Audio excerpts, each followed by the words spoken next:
أشرف المرسلين في perspective d'une référentielle pour permettre à notre ami de comprendre parfaitement, faute évidemment d'avoir assuré la traduction, parce que tout cela on l'a organisé et je tiens quand même à remercier les amis de la télé qui ont tout fait pour que vous soyez là parmi nous, qu'on soit ensemble. Pour vous annoncer le nouveau sélectionneur de l'équipe nationale du Maroc. Il s'agit évidemment de M. Wahid, que vous connaissez.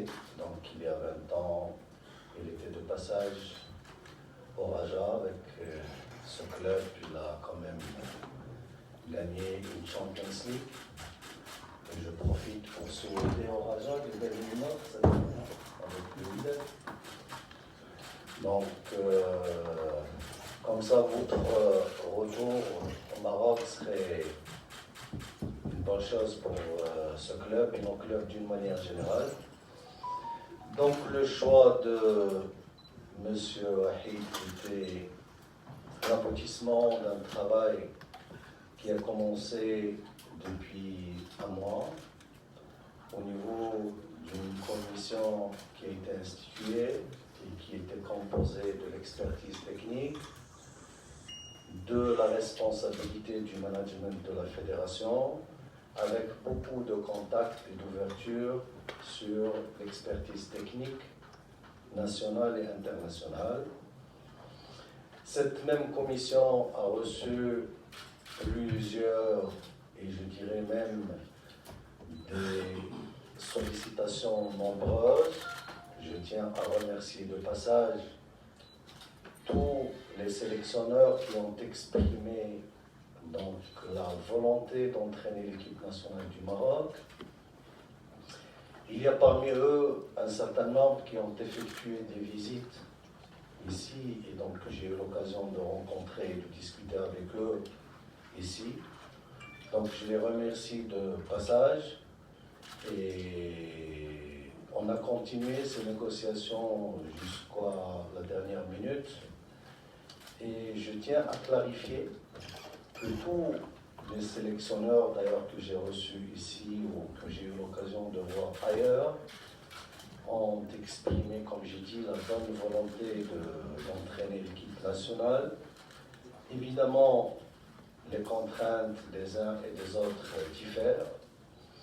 Et aujourd'hui, ce choix qui a été arrêté, comme j'ai dit, par la commission qui a été instituée dans ce sens, a été fait sur, comme vous le savez, comme on le sait tous, tout d'abord un souhait et une volonté à ce que l'équipe nationale marocaine puisse aller gagner de la distance en avant par rapport à la dynamique positive qu'il a quand même parcouru durant les dernières années. N'oublions pas que toujours le point de départ, c'était un classement FIFA autour des places numérotées 80. Aujourd'hui, on est autour de la quarantaine. Au niveau de l'Afrique, on est aujourd'hui 4e, on était 21e il y a 4 ans. On veut donc continuer dans cette belle dynamique. Pour le faire, donc le choix était fait en prenant un certain nombre de critères en considération. La première, c'est une connaissance minimale du contexte dans lequel on joue, qui est normalement et automatiquement le continent africain, avec ses spécificités, ses atouts et ses contraintes. Monsieur Wahid, en plus de cela, puisqu'il a eu l'occasion d'entraîner 2 sélections africaines, l'Algérie et la Côte d'Ivoire, donc il a une connaissance de proximité par rapport au contexte marocain, qui est le nôtre, puisque, comme je l'ai dit, il est passé par le Raja. Et puis, le deuxième, c'était une expérience quand même de gérer une sélection et d'aller vers les objectifs de haut niveau, qui est en premier lieu la qualification en Coupe du Monde. M. Wahid a réussi avec 3 nations différentes donc, de réaliser cet objectif. Et évidemment, et le plus important, c'est de s'inscrire dans une logique de développement de notre football qui est arrêté avec tout ce qu'on est en train de faire en restructurant en matière de restructuration de la DTN, de la Direction Technique Nationale. Et comme je l'ai expliqué, je le réexplique, c'est l'objectif majeur et phare de la prochaine étape du travail qui nous attend tous et toutes pour aller vers l'avant. Donc, par rapport à ces critères réunis, on a négocié avec M. Wahid donc les alentours et le contour d'un contrat qui se présume évidemment à une logique donc, de revenus basé sur un salaire fixe, mais lié beaucoup plus à l'atteinte d'objectifs. Donc on était loin de fixer des choses et des revenus qui rémunèrent un travail sans qu'il y ait des objectifs. Donc cette rémunération a été fixée à 80 000 mensuellement.